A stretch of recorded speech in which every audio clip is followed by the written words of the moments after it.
ایک اور خبر سے آپ کو آگاہ کریں گے کہ سپریم کورٹ کے فیصلے کے بعد جیل بھرو تحریک ملتوی کرنے کا فیصلہ پی ٹی آئی اسیر رہنماؤں کی رہائی کے لیے عدالت سے رجوع کیا جائے گا۔ مزید بات کریں گے عباس شبیر، نمائندہ خصوصی ہمارے ساتھ ہیں۔ جی عباس، آگاہ کیجیے گا، کیا اپڈیٹس ہے اس متعلق؟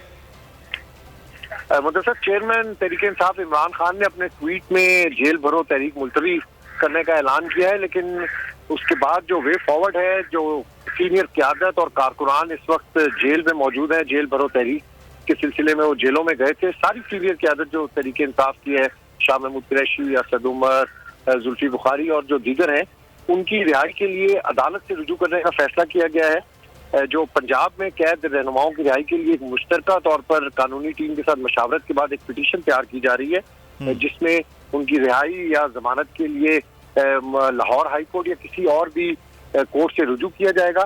اس حوالے سے یہ بھی بتایا گیا ہے کہ آج جو سپریم کورٹ کا فیصلہ آیا ہے اور ملک کی جو سیاسی صورتحال ہے، اس پر چیئرمین تحریک انصاف مشاورتی عمل میں ہے، اس وقت کی سینئر قیادت کے ساتھ مشاورت جاری ہے، اور اس کے بعد یہ فیصلہ کیا جائے گا، اور یہ امکان ظاہر کیا جا رہا ہے کہ شام کو وہ قوم سے خطاب بھی کریں گے، یعنی عوامی خطاب بھی کریں گے جیسے وہ کرتے ہیں۔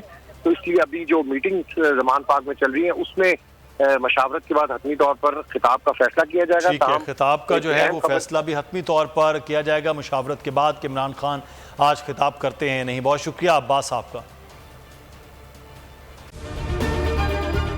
اگر یہ ویڈیو آپ کو پسند آئی ہے تو ہمارے چینل کو سبسکرائب کیجئے اور بیل آئیکن کو کلک کیجئے۔